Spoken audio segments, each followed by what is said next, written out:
खबर आजमगढ़ के मुबारकपुर से है। सकुशल संपन्न हुआ शिव मंदिर, भोलेनाथ का प्राण प्रतिष्ठा एवं राम कथा का कार्यक्रम। गूंज उठा पूरा क्षेत्र, बम बम बोल रहा है काशी।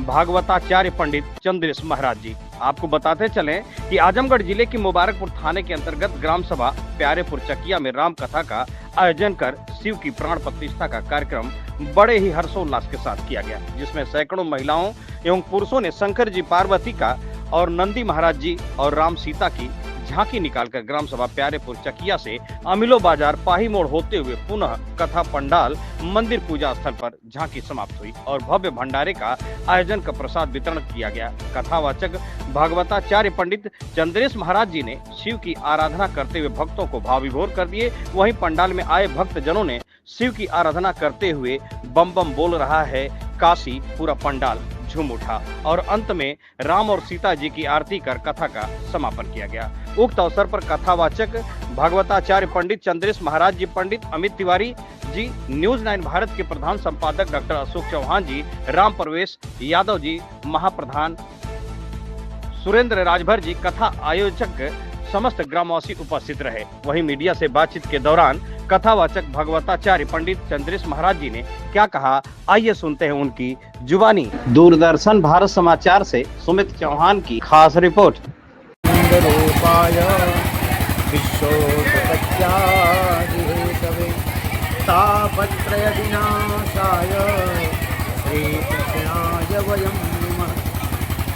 महाराज जी अपना परिचय दीजिएगा। हमारा परिचय, हम आपके जनपद के रहने वाले हैं, अतरौलिया क्षेत्र से। हमारा आश्रम है पंचपेड़वा आश्रम अतरौलिया में, टंडवा ग्राम में पड़ता है और वही आश्रम में हमारा निवास स्थान है। जी, आपका नाम क्या पड़ेगा महाराज जी? पंडित चंद्रेश जी महाराज भागवताचार्य और राम। ये शिव मंदिर प्राण प्रतिष्ठा के अवसर पर यह किस तरह का कार्यक्रम किया गया है, क्या है पूरा बताएं। शिव मंदिर प्राण प्रतिष्ठा का कार्यक्रम समस्त जनमानस के सहयोग से भगवान शिव जी की मूर्ति की प्रतिष्ठा हुई, नंदीश्वर की प्रतिष्ठा हुई, भगवती जगत जननी दुर्गा मैया की प्रतिष्ठा हुई और इस प्रतिष्ठा कार्यक्रम के अंतर्गत ही कलश यात्रा प्रथम दिन बहुत विशाल संख्या में हमारे भक्तजन इकट्ठा होकर के कलश यात्रा में भाग लेकर के कलश यात्रा किए और 31 मई से संगीत में श्री राम कथा का प्रवचन चल रहा है और सारे श्रद्धालु समस्त क्षेत्रीय जनमानस आकर के कथा का लाभ ले रहे हैं। इसका उद्देश्य क्या है महाराज जी? कथा का उद्देश्य सिर्फ यही है कि हिंदू जनमानस को जोड़ना, एक करना और जिससे कि हमारे आत्मरक्षा, सुरक्षा और जो सनातन धर्म है उसका प्रचार प्रसार हो सके और सब लोग सनातन धर्म से जुड़ें और अपने राष्ट्र के हित में, अपने देश के हित में कार्य करें। जगत कल्याण में कहाँ तक यह कथा सार्थक है? जगत कल्याण की कथा देखिए, कथा से जीवन की व्यथा जो है, कथा व्यथा को ही दूर करने की है जिससे कि समाज में एकता हो। इस कथा से देखिए सब लोग इकट्ठा होंगे, ऐसे आयोजन होने चाहिए हर गांव में। आज समापन था, आम जनता को यहाँ क्या कहना चाहेंगे, भक्तजनों को क्या कहना चाहेंगे?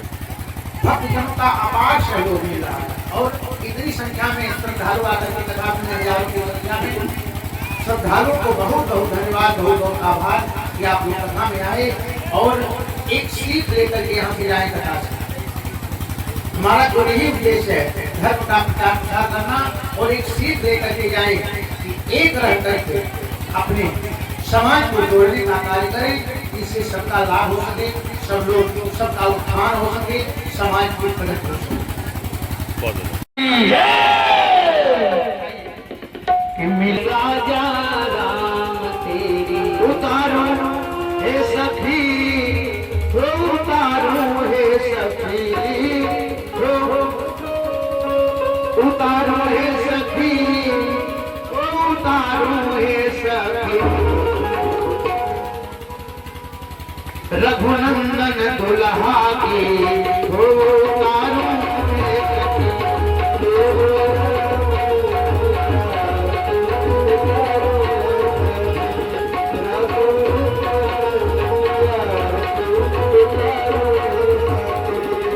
रघुनंदन दुल्हा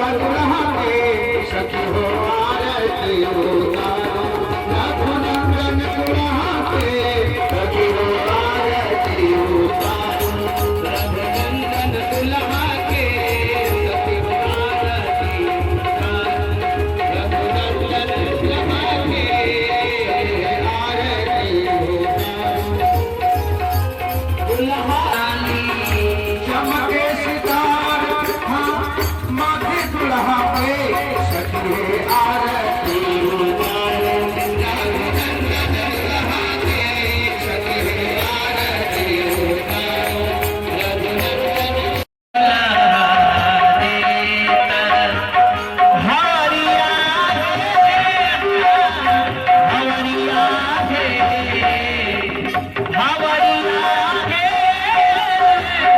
हवरिया चारो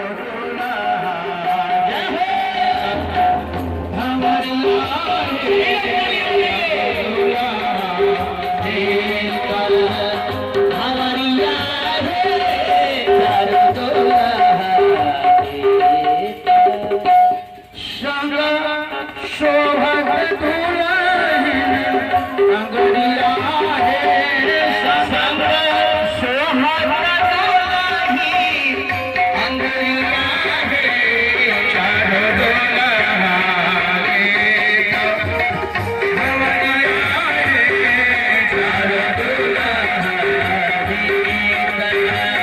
हवरिया है चारो दुल्हा